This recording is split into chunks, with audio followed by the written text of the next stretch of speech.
الحمد لله وحده والصلاة والسلام علی نبی بعده. اما بعد، امروز هم که باشد خواستم در اطراف یک حدیثی از پیامبر گرامی اسلام صلی الله علیه و آله و سلم با شما صحبت داشته باشیم، به خاطر که این حدیث امروز برای امت اسلام به حد ضروری و در کار است.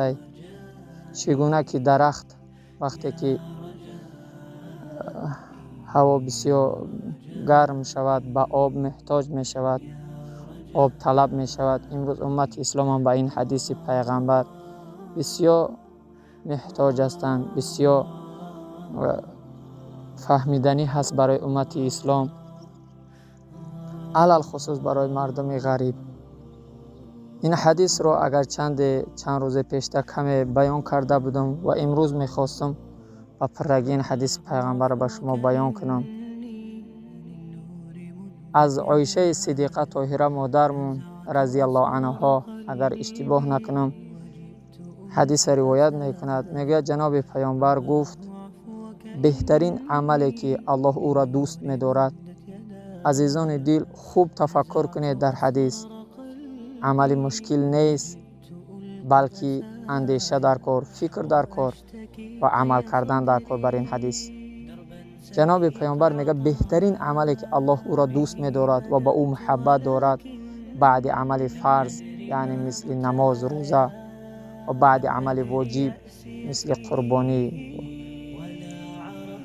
اون عملی است که الله او را دوست می‌دارد شاد کردن، یعنی خرسند کردن به یک برادر مؤمن، به یک خواهر مؤمن است.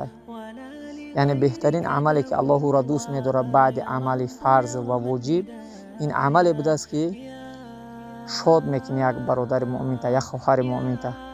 یعنی شاد کردن امروز در این زمان و وقتی که ما زندگی داریم چگونه هسته؟ خبر خوش رساندن، یک خبرای نیک گفتن به یک برادر، به یک خواهر مؤمن. ملاسف امروز اگر اشتباه نکنم 70% مسلمان ها امروز برعکس رفتار میکنند. یعنی همیشه در پی بدی یک برادر، در پی یک خبرای ناخوش یک خواهر مسلمان شد. کمی مسلمانی که در شادی یک برادر شاد باشد، در خرسندی یک خواهرش خرسند باشد، کمی. به همین علل خصوص مردم غریب بر این حدیث بسیار محتاج هستند که در ملک غریبی هستند.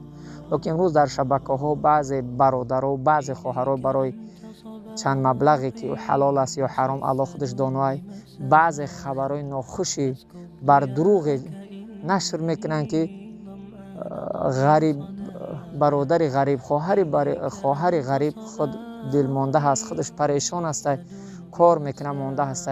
وقتی این خبرهای ناخوش میشنود بازم دلش سرد میشود، عصباش خراب میشود.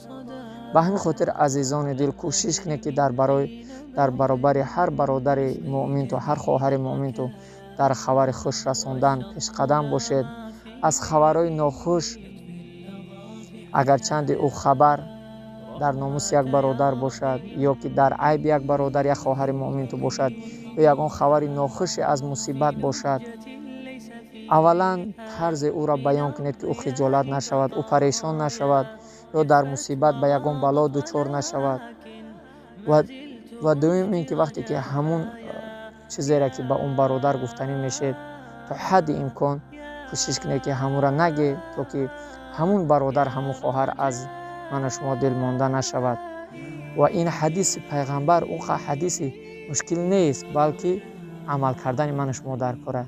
الله متعال همه من شما را عمل کردن به این حدیث پیغمبر نصیب روزی بگرداند. آمین.